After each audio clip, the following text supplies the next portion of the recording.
have 1 cup of warm milk, and then I put the yeast, 2.5 teaspoon of yeast, and then white sugar 1 teaspoon, and mixed.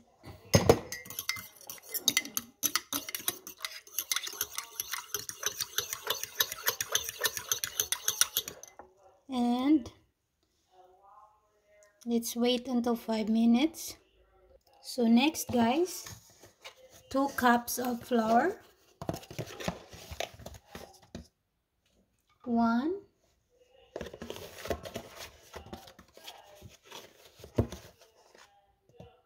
2, and then put a little bit of salt, and a little bit of garlic powder, and then 1 spoon of white sugar, and then mixed. So let's mix, guys.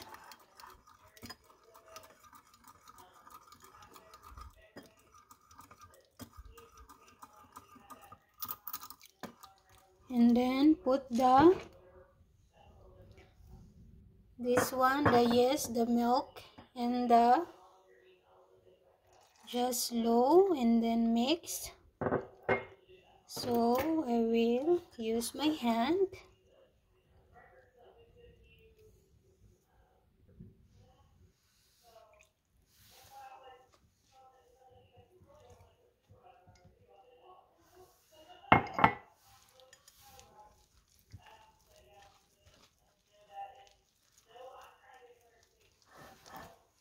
So I will put a little bit of butter, guys, and mixed.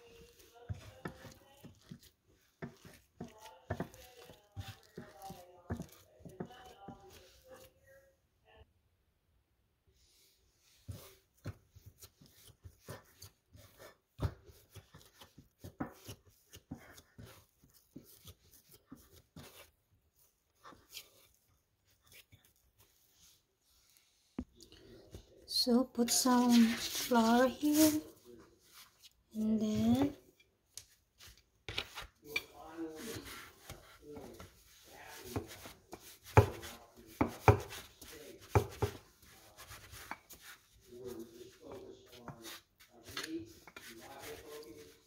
sorry for the noise, guys. My husband is working. He's talking in the phone. So that's it, and I will.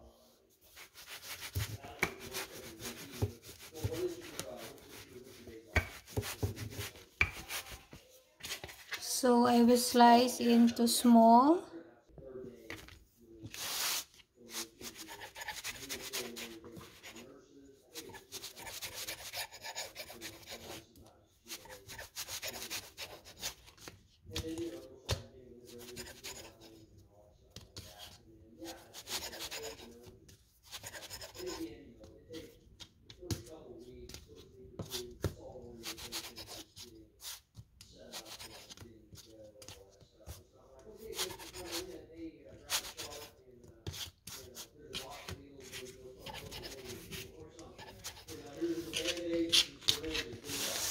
So magawa ako ng filling, guys, coconut filling. So first, butter. Oh, you don't see that whole Okay, butter. So butter, and then the coconut,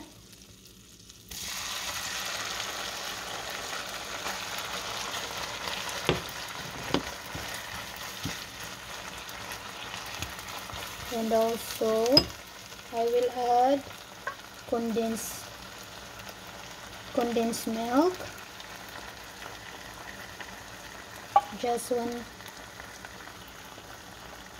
1/2 cup of condensed milk, and mixed.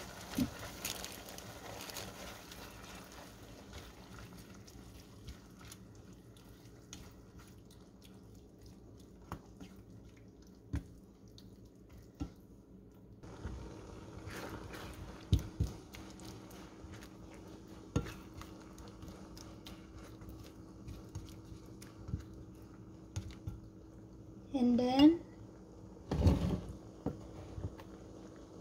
brown sugar, 3 spoon.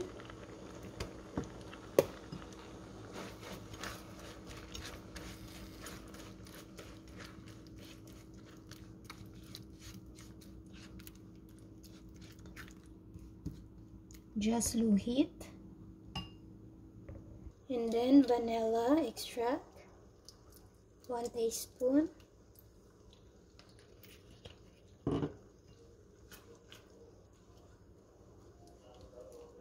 Just low heat. So I put a little bit of brown sugar, 2 spoons, so the total is 5 spoon of brown sugar. So malapit na siya guys maluto.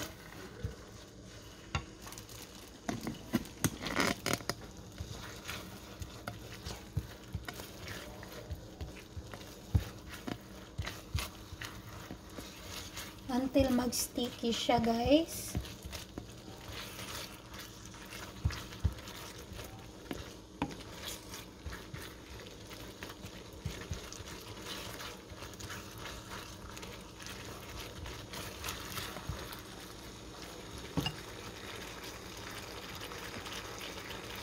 So and now guys, ito na yun ang dough at ilagay na natin ang filling na coconut.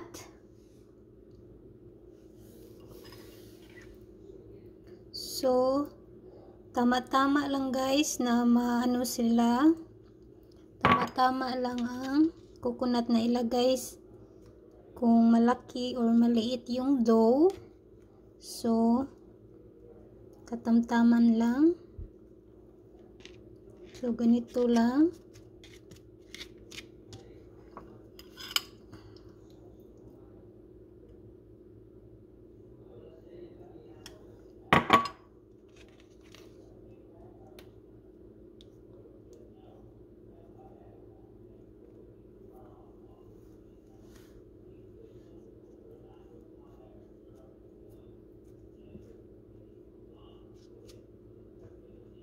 So for Aaron guys, I will use the pepperoni kasi gusto niya ang pepperoni guys. So ilagay ko ang pepperoni kasi ayaw ni Aaron yung coconut. So I will use pepperoni for Aaron.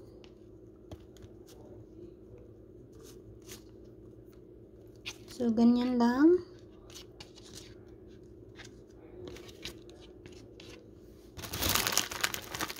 Pwede rin kayo maglagay ng cheese. Kahit anong filling.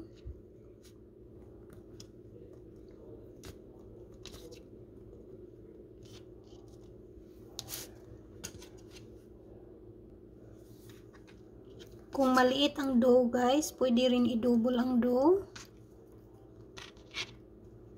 Maliit ang paggawa ko sa dough kaya dinubol ko.